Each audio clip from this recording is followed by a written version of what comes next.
Assalamualaikum warahmatullahi wabarakatuh.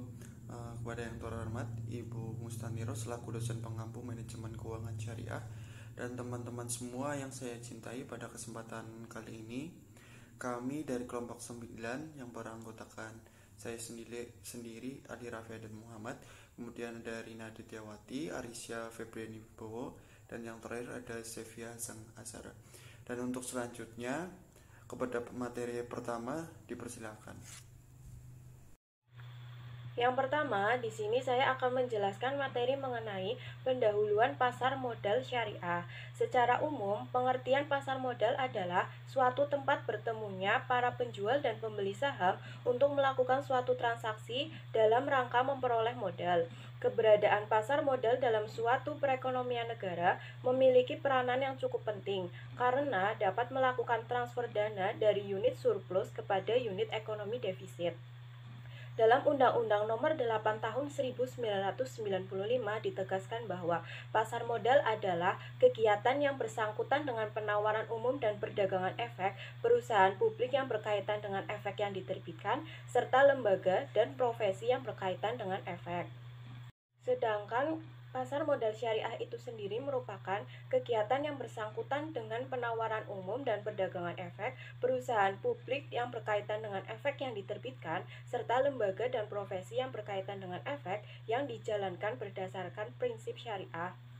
Pasar modal syariah di Indonesia diluncurkan pada tanggal 14 Maret 2003 bersamaan dengan penandatanganan MOU antara Bapepam Lembaga Keuangan dengan Dewan Syariah Nasional Majelis Ulama Indonesia atau MUI, di mana hal tersebut tercantum pada Fatwa Nomor 40/DNS MUI/10/2003 tentang pasar modal dan pedoman umum penerapan prinsip syariah di pasar modal.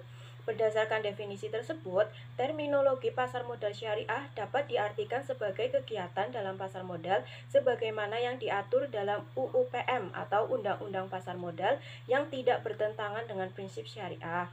Oleh karena itu, pasar modal syariah bukanlah sistem yang terpisah dari sistem pasar modal secara keseluruhan.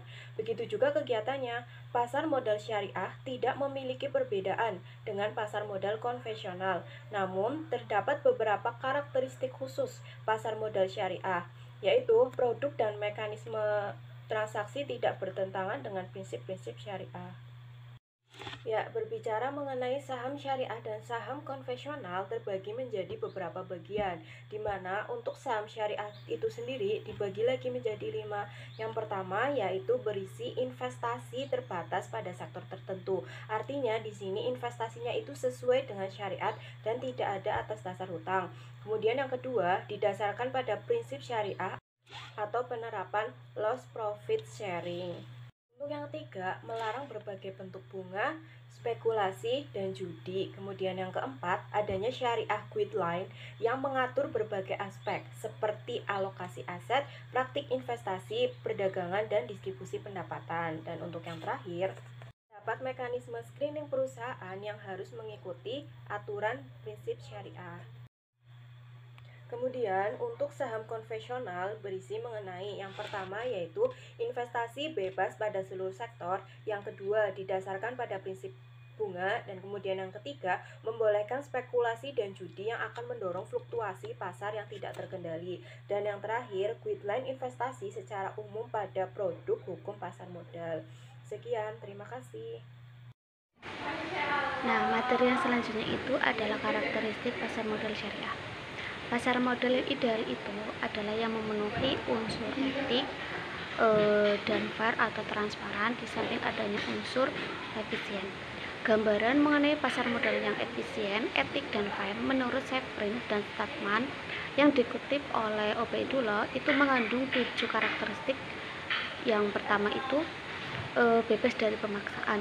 Menurut kaidah ini, investor itu memiliki hak untuk bertransaksi dan bebas membuat kontrak, dan juga itu berarti bahwa investor tidak boleh dilarang dalam bertransaksi. Termasuk dalam kaidah ini adalah bahwa investor berhak untuk mencapai informasi dan pada saat yang sama tidak boleh ditekan untuk membuka rahasia tertentu. Yang kedua adalah bebas dari salah interpretasi. investor itu memiliki hak untuk mendapatkan informasi yang besar sehingga tidak menimbulkan salah interpretasi. Yang ketiga, hak untuk mendapatkan informasi yang sama, bahwa seluruh investor memiliki akses yang sama untuk mendapatkan satu set informasi yang khusus. Apabila satu hak memiliki satu set informasi, maka harus dikemukakan kepada yang lain.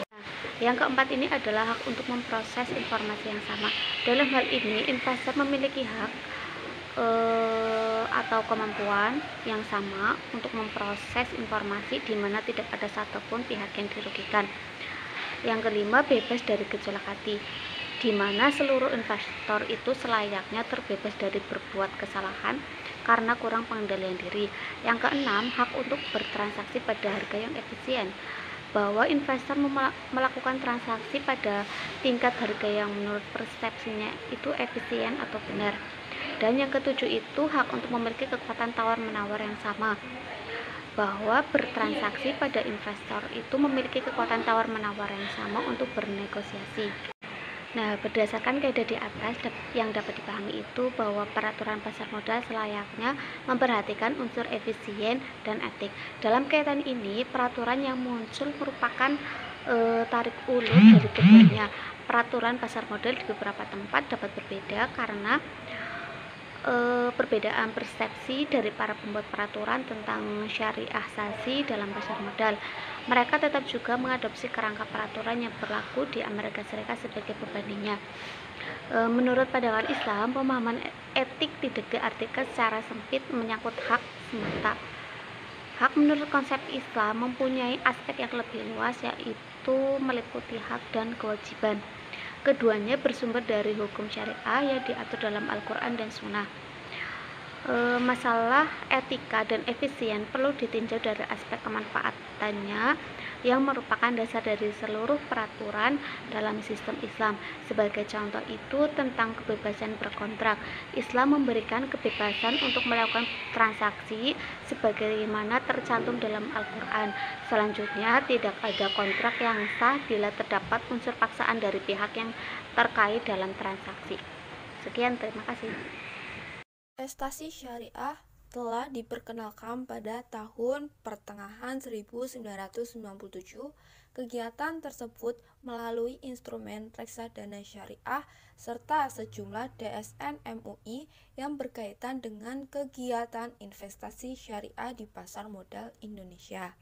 Hal ini mempengaruhi perkembangan pasar modal syariah, merupakan perkembangan transaksi jenis instrumen pasar modal syariah dengan DSN MUI. Kemudian perkembangan transaksi berbasis syariah atas instrumen pasar modal syariah. Sesuai dengan perkembangannya waktu, bangkitnya ekonomi Islam di Indonesia, terutama penduduk Indonesia yang mayoritasnya itu beragama Islam, ini sangat membantu dalam kegiatan praktik ekonomi, terutama pasar modal syariah. Dalam Indonesia ini, organisasi yang terkait pada pasar modal Indonesia yang terdiri atas yang pertama, Badan Pengawas Pasar Modal atau BAPEPAM, ialah yang memiliki kewenangan dalam melakukan pembinaan, pengaturan, dan pengawasan pasar modal di Indonesia. Kemudian adanya Self-Regulation Organization atau CRO yang terdiri atas Bursa Efek, LKP atau Lembaga Clearing dan Pinjaman, kemudian ada LPP, Lembaga Penyimpanan dan Penyelesaian. Melanjutkan dari pemateri sebelumnya, saya akan menjelaskan manajemen dan produk pasar modal syariah di Indonesia. Instrumen pasar modal di Indonesia antara lain seperti saham, obligasi, derivatif, dan reksadana. Di antara instrumen tersebut terdapat manajemen dan kategori serta jenis produk syariah yang terdapat di dalamnya. Yang pertama ada saham syariah. Saham syariah merupakan saham diatur berdasarkan ketentuan bahwa dilaksanakan pada perusahaan yang tidak melanggar prinsip syariah seperti adanya unsur perjudian, perdagangan yang dilarang, yang terdapat unsur ribawi, serta produksi dan distribusi makanan ataupun minuman yang haram. Selain itu, saham dalam syariah juga memperhatikan pada aspek likuiditas dan kondisi keuangan emitmen, yaitu memilih kumpulan saham yang tidak bertentangan dengan prinsip syariah. Kemudian yang kedua ada obligasi. Obligasi merupakan surat berharga jangka panjang berdasarkan prinsip syariah yang dikeluarkan emitmen kepada pemegang obligasi, yang mewajibkan emitmen membayar pendapatan pada pemegang obligasi dengan menggunakan sistem bagi hasil. Di Indonesia terdapat dua skema obligasi syariah yang digunakan, yaitu ada obligasi mudarobah dan obligasi ijarah. Obligasi mudarobah merupakan obligasi yang menggunakan sistem bagi hasil kepada investor atas obligasi tersebut yang diperoleh setelah mengetahui pendapatan emitmen. Kemudian obligasi ijarah merupakan obligasi yang menggunakan akad sewa sehingga bersifat tetap dan dapat diketahui atau diperhitungkan sejak awal.